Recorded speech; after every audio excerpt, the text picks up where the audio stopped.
लीजिए सुनिए आचार्य चतुर्सेन शास्त्री के लिखे उपन्यास वयम रक्षामः का 83वां भाग इंद्रमोचन, मेरी यानी समीर गोस्वामी की आवाज में। अब यहां हम फिर प्राचीन घटनाओं की चर्चा करेंगे। पाठक जानते हैं कि दैत्य, आदित्य, देव, दानव और नाग सब परस्पर दायाद बांधव थे। एक पिता से भिन्न भिन्न माताओं की संतान थे। वे माताएं भी परस्पर सगी बहनें थीं। तब मात्र गोत्र प्रचलित था, इसलिए माता ही के नाम पर संतानों का वंश वृक्ष चलता था। इसी से इन सब देव, दैत्य, दानव, नाग आदि की जो वास्तव में भाई और कौटुंबिक थे, भिन्न भिन्न जातियां बन गई थीं। फिर जब उनका विस्तार हुआ, भू संपत्ति और राज्यों के बंटवारे का प्रश्न सम्मुख आया, तो आपस में लड़ाई झगड़े और युद्ध उत्पात हुए। इस भाईचारे के बंटवारे के प्रश्न को लेकर इन दायाद बांधवों में 12 देवासुर संग्राम हुए, जो बड़े ही दारुण थे। ज्येष्ठ और श्रेष्ठ होने के नाते दैत्य प्रमुख थे, पर आदित्यों का नेता सूर्य विष्णु आदित्यों को प्रमुख बनाना चाहता था। बाद में इंद्र ने अपने काल में विष्णु की अभिलाषा को काफी उद्दीप्त किया। उसने सब आदित्यों की एक नई सम्मिलित जाति देव संज्ञक बना ली, स्वयं देवराट का पद ग्रहण किया तथा प्राचीन सुषा नगरी को अमरावती नाम दे आसपास के इलाके को देवभूमि कहकर उस पर शासन करने लगा। इंद्र ने भी निरंतर दैत्यों और दानवों से युद्ध किए, परंतु विजय उसकी कभी नहीं हुई, कारण कि देवों के साधन परिमित ही थे। दैत्यों और दानवों का भारी विस्तार और प्रबल बल था। उधर मनु और बुध के इलावर्त त्यागने तथा भारतवर्ष में नवीन आर्य जाति स्थापित करने एवं आर्यवर्त की स्थापना करने से इंद्र का ध्यान भी इसी ओर गया। सूर्य विष्णु अब वृद्ध हो चुके थे तथा उनका पुत्र मनु आर्यवर्त में आ बसा था। अतः अब उनकी विशेष प्रवृत्ति इलावर्त में नहीं रह गई थी। वारुणे सब ऋषि याजक हो गए थे, अतः वे लड़ाई झगड़े से दूर ही रहते थे। वे देवों के भी मित्र थे और दैत्य दानवों के भी। दैत्य दानवों के याजक और कुलगुरु होने से वारुणियों का खास प्रभाव था, फिर भी वे दोनों की यथासंभव सहायता करते ही रहते थे। दायाद बांधव उसे कहते थे जो राज्य में हिस्सा प्राप्त करने का अधिकारी हो। दायाद का अर्थ पुत्र, कुटुंबी और सपिंड था। देवों के दायाद के हक को दैत्य दानव अस्वीकार नहीं करते थे, पर देवता अपना विस्तार चाहते थे, प्रभुत्व चाहते थे। यही झगड़े की जड़ थी।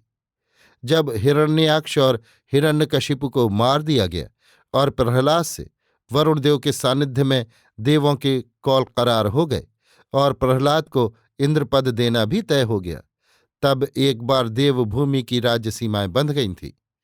परंतु महत्वाकांक्षी इंद्र इससे संतुष्ट न था और इसी से उसने सिंधु नदी पार करके पंच सिंधु प्रदेश पर आक्रमण किया तथा पात्रघ्न महासंग्राम हुआ।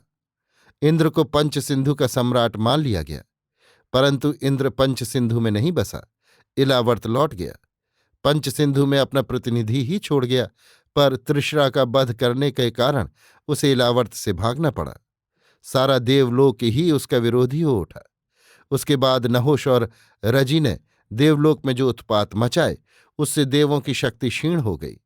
बाद में रजि को बृहस्पति ने चारवाक सिद्धांतों का उपदेश दिया, तो रजि का वंश ही वैदिक आर्य परिवार से पृथक हो गया।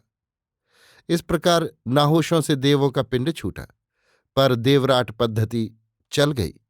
देव चुनकर अपना इंद्र नियत करते और वो देवों को अनुशासित करता था। तारकामय संग्राम में जब प्रहलाद पुत्र विरोचन का वध हुआ और विजयी होकर दैत्यों ने विरोचन पुत्र बलि को दैत्येंद्र पद पर अभिषिक्त किया, तब दैत्येंद्र बलि की आज्ञा से दैत्यों ने बैल के चमड़े का तस्मा लेकर सारी भूमि को आपस में बांटना प्रारंभ किया। इससे देवों में बड़ी घबराहट फैल गई। इंद्र इस समय बड़ी ही विपन्न अवस्था में था। देवों का सारा बल ही बिखर गया था, परंतु इंद्र विष्णु को साथ लेकर अनेक प्रमुख देवों के साथ बलि की सेवा में पहुंचा और कहा कि पृथ्वी में हमारा भी भाग है। हम लोग आप ही के दायाद बांधव हैं, इसलिए हमारी जो भी देवभूमि आपने जय की है वो हमें लौटा दीजिए, ये हम आपसे याचना करते हैं। उन दिनों सूर्य ने आर्यों के लिए नवीन यज्ञ विधि की सृष्टि की थी। वही यज्ञ विधि आदित्यों, देवों और आर्यों में प्रचलित हो गई थी। ये यज्ञ विधि एक प्रकार से देवों का सांस्कृतिक चिन्ह सी हो गई थी तथा सूर्य का नाम इसी यज्ञ विधि को प्रचलित करने से विष्णु प्रसिद्ध हो गया था। यज्ञो वै विष्णु, ये देवों का एक घोषणा वाक्य उन दिनों हो गया था। बलि ने देवों की बात पर विचार किया, अपने कुलगुरु शुक्र और मंत्रियों से परामर्श किया, परंतु कवि शुक्राचार्य देवों तथा विष्णु का सारा ही षड्यंत्र जानते थे। उन्होंने बलि को परामर्श दिया, इस भूमि से देवों को कुछ भी भाग नहीं मिलेगा। देव हमारी दैत्य भूमि से निकल जाएं, आर्यावर्त में या जहां चाहे चले जाएं। वे खटपटी कुटिल और झगड़ालू हैं, उनके रहने से दैत्य भूमि निरंतर युद्ध स्थली बनी रहेगी। कवि शुक्राचार्य बड़े प्रभावशाली और तेजस्वी पुरुष थे। उनका विरोध साधारण न था, परंतु इंद्र भी बहुत ही कुटिल व धूर्त पुरुष था। उसने अपनी कन्या जयंती को शुक्र के पास भेज दिया। जयंती बड़ी चपला और सुंदरी तरुणी थी। उसने अपने रूप के मायाजाल में बूढ़े को फांस लिया। बहुत वाद विवाद और परामर्श के बाद ये तय हुआ कि जहां यज्ञ विधि अग्न्याधान है, अग्निहोत्र है, अग्नि स्थापना है, वहां वहां की भूमि देवों को दे दी जाए। शुक्र यद्यपि जयंती के रूप जाल में फंसे थे, फिर भी उन्होंने बलि के इस निर्णय को मूर्खतापूर्ण कहा और उसका प्रबल विरोध किया, परंतु बलि ने दैत्य गुरु का अनुरोध नहीं माना। इससे गुस्सा होकर कवि उष्णा शुक्राचार्य दैत्य भूमि को छोड़ नाभि भूमि शंख द्वीप में चले आए। बलि को उन्होंने त्याग दिया। प्राचीन काल में जिसे नाभि या भूमि कहते थे, उसी को आज अरब देश कहते हैं। उन दिनों इस भूमि पर वशिष्ठों का खानदान रहता था तथा उन्हीं का यहाँ प्रभुत्व भी था। आजकल जिस नगर को अदन कहते हैं, यही नगर उन दिनों वाशिष्ठों का प्रमुख नगर था तथा उसका नाम आदित्य नगर था। संस्कृत में आदित्य सूर्य को कहते हैं और अरबी भाषा में आद सूर्य को कहते हैं। यारब, एदम, एरिथस, आद, ये सब सूर्य ही के पर्यायवाची शब्द हैं। लाल सागर का नाम भी सूर्य के ही नाम पर था। सीरियन अरबी सूर्य के उपासक थे। वास्तव में वे वशिष्ठ के वंशधर थे। अदन या आद नगर में उन्होंने आद आदित्य का एक मंदिर बनवाया था, जो सोने चांदी की ईंटों से बना था। इसकी छत मोतियों तथा हीरों से बनी थी। उन दिनों ये देश पूर्व और पश्चिम के बीच व्यापार का माध्यम था। वाणिज्य के बाहुल्य के कारण तब ये देश मालामाल रहता था। उस काल में यहाँ के निवासी असुर और फणीश बड़े प्रसिद्ध नाविक थे। मिस्र, अरब और भारत को उन दिनों एक व्यापार श्रृंखला ने जोड़ रखा था। यही कारण है कि भारत से अरब या मिस्र के जो जल थल मार्ग थे, वहीं इस भूमि पर विशेष आबादी हुई। शेष भाग जनशून्य रहा। उन दिनों के बाद भी अरब बहुत काल तक सांसारिक व्यापार भंडार रहा। अरब की इस व्यापार श्री की स्तुति बहुत ख्यातनामा इतिहासज्ञों ने की है। इस देश में चंदन, अगरू आदि के सुगंधित ईंधनों से खाना पकता था तथा धन खर्च करने और शान शौकत में अरब के धनीजन संसार भर के राजा महाराजाओं को मात करते थे। इनके प्रासादों के किवाड़ हाथी दांत, सुवर्ण व मणिजड़ित होते थे। अरब में उन दिनों स्वर्ण की इतनी बहुतायत थी कि उसका मूल्य लोहे से केवल दूना और पीतल से तिगुना था। वशिष्ठों ने अपनी यज्ञ विधि से सारे प्रदेश को व्याप्त कर रखा था। प्रसिद्ध है कि अरब के काबा आदि धर्मक्षेत्रों की यज्ञ होम की सुगंधित वायु मिस्र देश तक पहुंचती थी। इसलिए अलेक्जेंडर ने बेबीलोनिया अपनी राजधानी स्थापित करनी चाहिए थी तथा मिल्टन ने अपने काव्य में अरब की सुगंधित वायु से सागरों के महकने का उल्लेख किया। वाणिज्य और राजनीति का केंद्र स्थल होने से यहाँ भी कई बड़े देवासुर संग्राम हुए। वशिष्ठों ने इसे महिदेव का उपनिवेश बना दिया था। अरब में प्राचीन किंवदंती है कि लहासा एवं बहरियन प्रांतों में पहले दानववीर वास करते थे। इस प्रांत को अरब लोग अब भी रोबाउल खेत कहते हैं। आज भी अरब में शहसवार और वीर प्रसिद्ध हैं। पाठकों के स्मरण होगा कि वशिष्ठ भी सूर्य के ही पुत्र थे। इससे वे आगे चलकर सूर्यवंशियों के अथच सभी आदित्यों के कुलगुरु और राजमंत्री बन गए थे। यहाँ गाद में उन्होंने जिस सूर्य मंदिर की स्थापना की थी, उसके पुजारी भी वशिष्ठ लोग ही थे। वशिष्ठ स्वयं थोड़े ही दिन यहाँ रहे। नारद से विग्रह करके वे देवलोक से चले आए। फिर यहाँ शुक्राचार्य के आबसने पर भारत में सुदास के यहाँ आ गए, परंतु उनके वंशधर और जायदाद भूमि संपत्ति सब अरब ही में रही। रब रू सूर्य ही के नाम थे और उसके पुरोहित मग वशिष्ठ थे।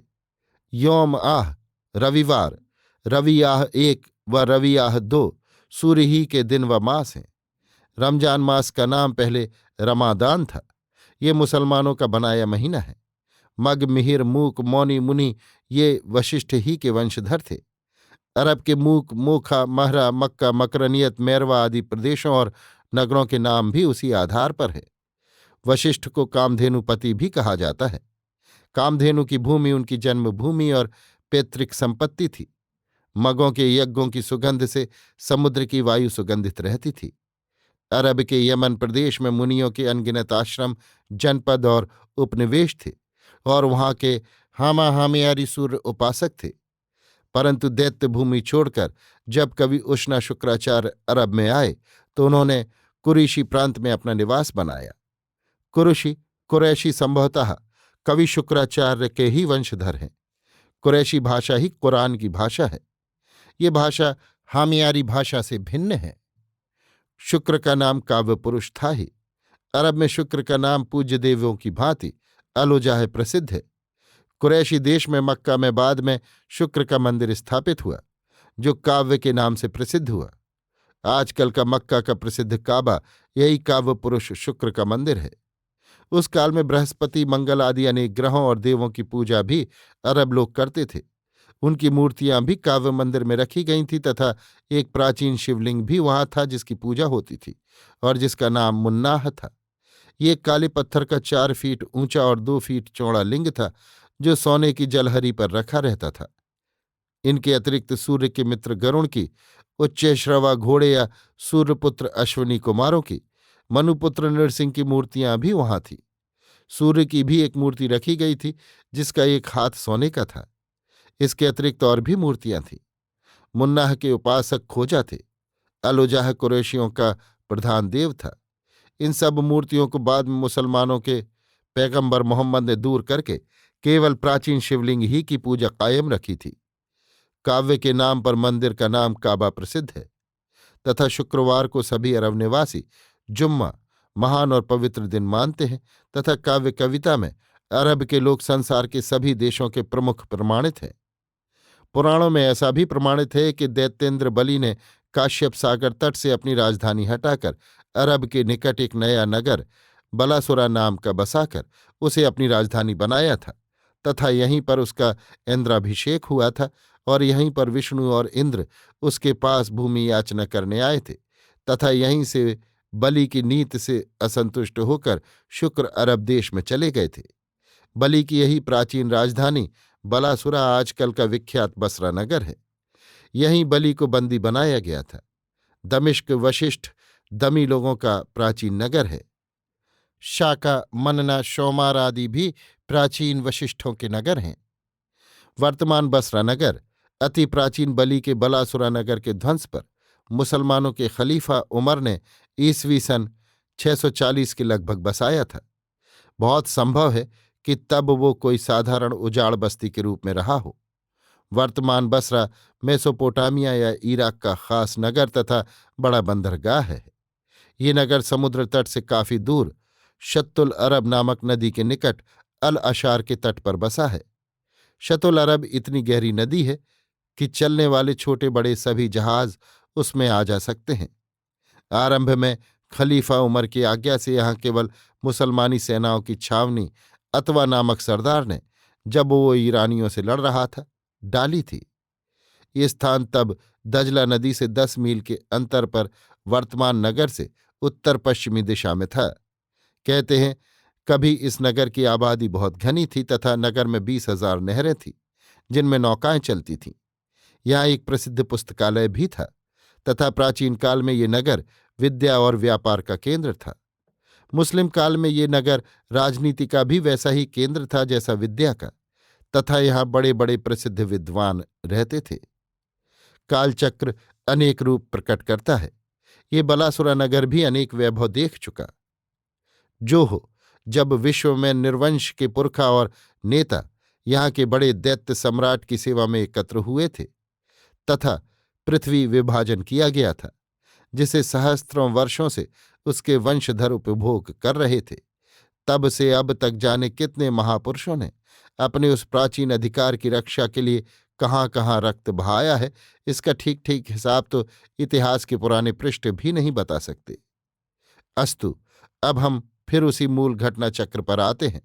जब देवराट इंद्र और विष्णु प्रमुख देवगणों को संग ले बलि की राजधानी बलासुरा में पहुंचे तो नगर की संपन्नता देख दंग रह गए। सारा नगर परकोटे के घेरे में बसा था। सब प्रकार के रत्नों से सजे हुए ऊंचे ऊंचे महल उस पुरी की शोभा बढ़ा रहे थे। नगर के राजपथ बड़े ही प्रशस्त थे। वहां अनेक प्रकार के शिल्पी अपना अपना कौशल दिखा रहे थे। अपनी इस बलासुरा नाम की नवीन राजधानी में बैठ दैत्यराट बलि अपने समूचे दैत्य साम्राज्य का शासन करता था। इस समय उसने त्रिलोकपति की उपाधि धारण की थी, क्योंकि पृथ्वी पर कोई दूसरा राजा इस काल में उसकी समता का न था। वो धर्म का ज्ञाता, कृतज्ञ, सत्यवादी और जितेंद्रिय था। सब कोई उससे मिल सकते थे। वो न्याय का बहुत विचार रखता था। वो शरणागतों का रक्षक और दुष्टों का दमन करता था। वो मंत्र शक्ति, प्रभु शक्ति और उत्साह शक्ति तीनों से संपन्न था। संधि, विग्रह, यान, आसन, द्वैधी भाव और समाश्रय, इन 6 प्रकार की राजनीतियों को वो भली भांति जानता था। वेद उसने पढ़ा था। वो उदार, सुशील, संयमी, अहिंसक, शुद्ध हृदय, पूज्यों का पूजन करने वाला, सब विषयों में पारंगत, दुर्दमनीय, भाग्यवान और अत्यंत कमनीय था। अन्न रत्न स्वर्ण का उसका भंडार अटूट था। धर्म, अर्थ, काम की वो साधना करता था। वो महादानी था। संयम में दैत्येंद्र बलि त्रिलोकी में सर्वश्रेष्ठ पुरुष था। उसके राज्य में न कहीं अधर्म होता था, न कोई दीन, दुखी, रोगी, अल्पायु, मूर्ख और कुरूप पुरुष था। जब उसने सुना कि देवराट इंद्र और विष्णु, जो उसके पितामह प्रहलाद के मित्र थे, देव पुरुषों सहित उसके नगर में उसकी सेवा में आए हैं, तो उसने अपने मंत्रियों को आदेश दिया कि देवराज और भगवान विष्णु हमारे पूजनीय अतिथि हैं, उन्हें आदर के साथ ले आओ। इस प्रकार मंत्रियों और प्रमुख दैत्य सरदारों को भेजकर बलि स्वयं अपने हर्म से अकेला ही निकल पड़ा और अपने समृद्ध नगर की 7वीं ड्योढ़ी पर जा पहुंचा। उसने विष्णु का सांगोपांग पूजन किया और इंद्र तथा देवों की अभ्यर्थना कर कहा, आपकी अभ्यर्थना करके मैं कृतार्थ हुआ। उसने बारंबार इंद्र का आलिंगन किया और अपने राजभवन के भीतर ले जाकर अर्घ्यपाद्य से विधिवत पूजन किया।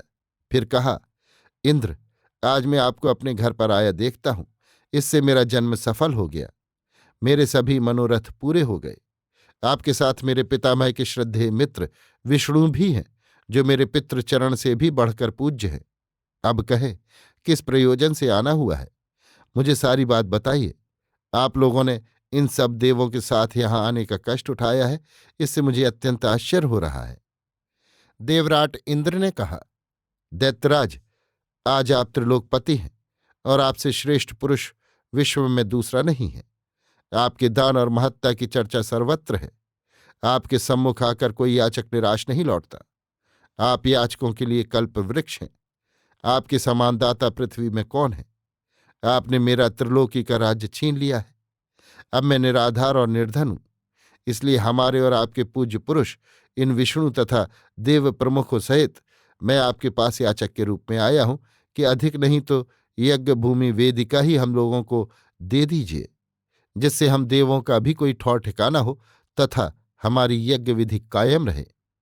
इस पर बलि ने प्रसन्न होकर कहा, देवेंद्र, आप भले पधारे, आपका कल्याण हो।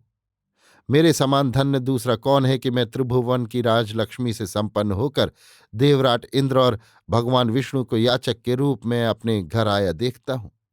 घर पर आए हुए इंद्र को तो मैं अपनी स्त्री, पुत्र, महल तथा अपने को भी दे डालूंगा। आप धर्म और न्याय से जो मांगे मैं दूंगा। इस पर इंद्र ने विनयावनत होकर कहा, हे दैत्यपति, इस समय तो आप ही देवों की रक्षा और पोषण कर सकते हैं। अंततः वे भी तो आपके दायाद बांधव ही हैं।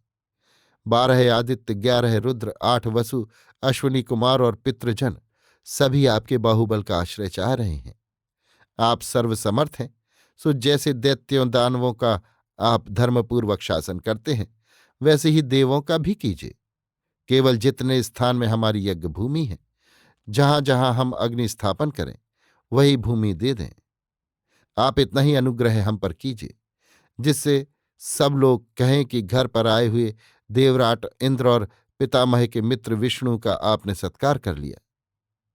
तब दैत्येंद्र ने उसी क्षण अंजलि में जल लेकर कहा, जहां जहां यज्ञ वेदी है, जहां जहां अग्नि स्थापन है, जहां जहां यज्ञ होता है, वो भूमि मैंने देवों को दी। दैत्येंद्र का वचन सुनकर दैत्य गुरु शुक्र उष्णा ने क्रुद्ध होकर कहा, महाराज, ये अनुचित है। मंत्रियों से भली भांति विचार विमर्श करके युक्तायुक्त का विचार किए बिना आप वचन मत दीजिए। ये देव दैत्य वंश उच्छेद करता है। इस पर दैत्येंद्र ने कहा, मैंने धर्म के विचार से, न्याय के विचार से देवों को वचन दे दिया। मेरे दान से देव समृद्ध हों तो मैं धन्य हूं, मेरा वचन सत्य हो। इस पर क्रुद्ध हो दैत्यगुरु शुक्र ने तत्क्षण दैत्यलोक त्याग दिया और देवराट तथा देवगण दैत्येंद्र से वचन ले विष्णु को आगे कर वन नगर जनपद में आग लगाने तथा यही हमारी यज्ञ भूमि है कहकर आगे बढ़ने लगे। वे दल बांधकर आग लगाते जाते और विष्णुस्त्वावस्तामिति यज्ञो वे विष्णुहा सा देवेभ्य इमा विक्रांति विचक्रमे येषामियं विक्रांतिरधिमेव प्रथमेन पदेन यस्याधस्तादिमंत्रिक्षम द्वितीयेन दिवमुत्तमेनत वैवेश एतस्मे विष्णुयज्ञो विक्रांति विक्रमते। इस प्रकार मंत्र पाठ करते जाते थे। देवों के इस कार्य से दैत्य परेशान और भयभीत हो गए। विष्णु ने बलि से ये याचना की थी कि अग्नि रक्षायाम अर्थात अग्निग्रहों की रक्षा के लिए भूमि चाहिए। इसलिए उन्होंने समस्त वनों, नगरों और जनपदों को जलाकर खाक करना आरंभ कर दिया। ज्यों ज्यों अग्नि बढ़ती जाती, दैत्य पीछे हटते जाते और देव उस भूमि पर अपना अधिकार जमाते जाते थे। उस भूमि पर कृषि करते तथा बस्ती बसाते जाते थे।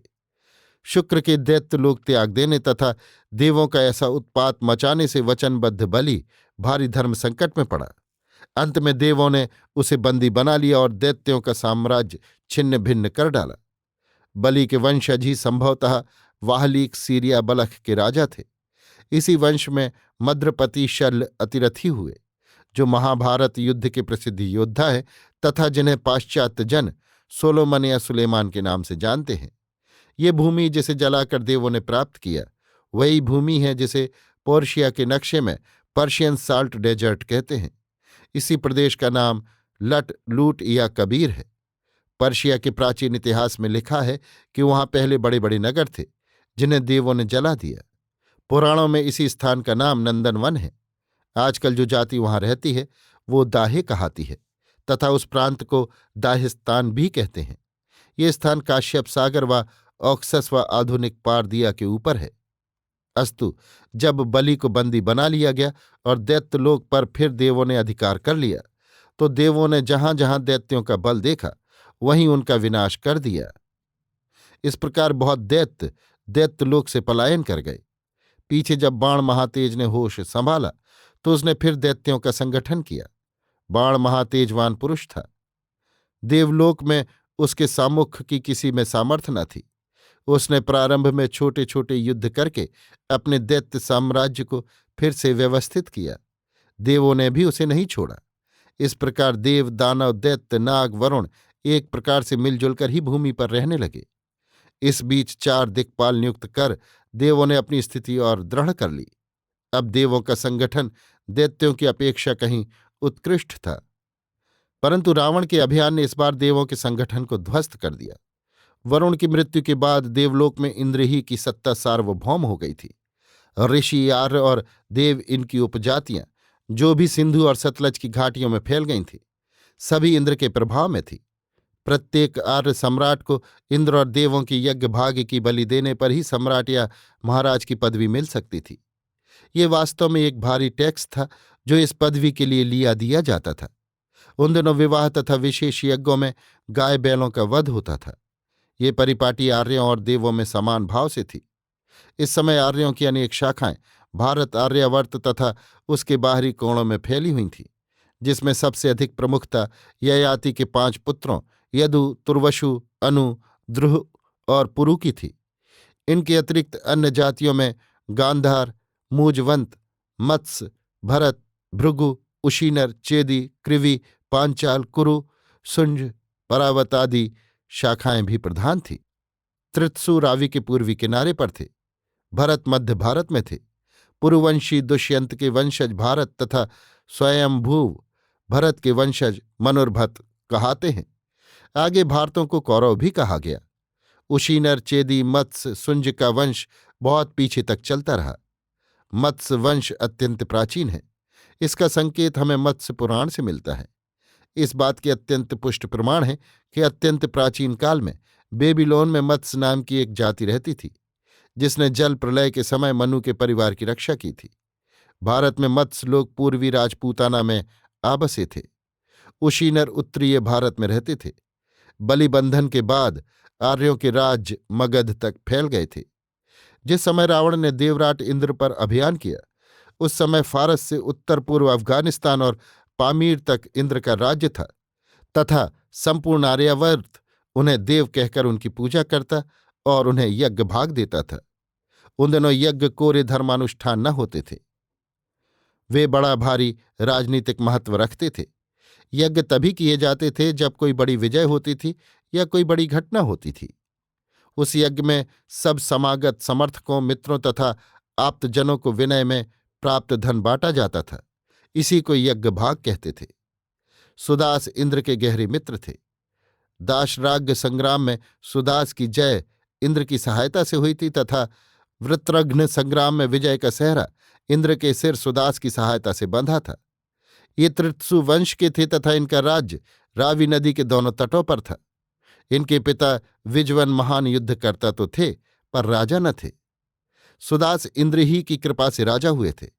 बाद में उन्होंने 10 राजाओं के युद्ध में जय प्राप्त कर भारी कीर्ति पाई। प्रसिद्ध नरपति त्रसदस्यु को भी सुदास ने पराजित किया था।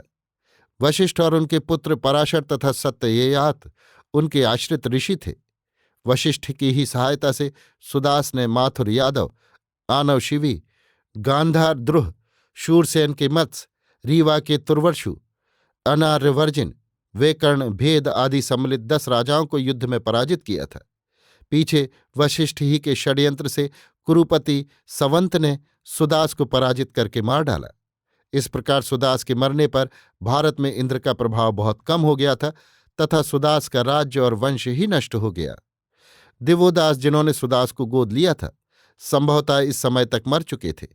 वे दशरथ के मित्र और सहायक थे और संभवतः उन्हीं के कारण दशरथ की इंद्र से भी मैत्री हुई थी।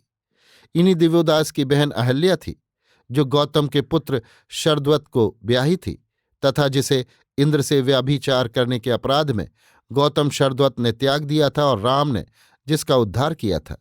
इसी अहिल्या के पुत्र शतानंद थे, जो जनक शीर्ध्वज के पुरोहित थे।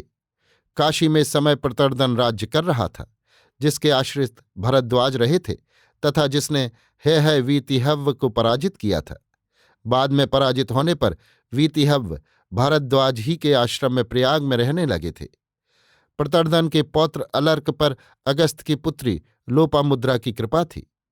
इस प्रकार जिस समय रावण ने देवलोक पर आक्रमण करके देवराट को पराजित कर बंदी बनाया, उस समय इंद्र का राज्य विस्तार तो अवश्य ही बहुत था, परंतु उसकी शक्ति खोखली हो गई थी। यही कारण था कि इंद्र को पराभूत होना पड़ा और इंद्रजीत मेघनाद उसे बांधकर लंका ले गया। इससे देवलोक में बड़ी गड़बड़ी फैल गई। उस समय सब प्रमुख वारुणें और आदित्य, वसु, रुद्र मिलकर लंका में पहुंचे और रावण से इंद्र की मुक्ति याचना की। रावण ने देवों के साथ ये शर्त रखी कि देवलोक राक्षसों को भी देवता समझें, उन्हें अमृतत्व दें तथा रक्ष संस्कृति स्वीकार करें, जिससे सब देव, दैत्य, दानव और राक्षस आर्यों से मिलकर एक ही महाजाति हो जाएं और उनके विग्रह शांत हो जाएं। परंतु बहुत वाद विवाद के बाद भी ये संभव नहीं हुआ। अंत में ये तय हुआ कि राक्षस भी यज्ञ के अधिकारी मान लिए जाएं। जब इंद्रजीत मेघनाद युद्ध में आए तो देवराट उसको अपना रथ भेजकर उसकी अभ्यर्थना करें तथा कभी भी राक्षसों के विरुद्ध शस्त्र न उठाएं। निरुपाय देवों ने रावण की शर्तें स्वीकार कर ली। शर्तों की स्वीकृति की साक्षी के लिए लंका में देवों, दैत्यों, दानवों और नागों के प्रतिनिधियों को बुलाया गया और इंद्रमोचन की तैयारियां होने लगीं। अभी आप सुन रहे थे आचार्य चतुर्सेन शास्त्री के लिखे उपन्यास वयम रक्षामः का 83वां भाग इंद्रमोचन, मेरी यानी समीर गोस्वामी की आवाज में।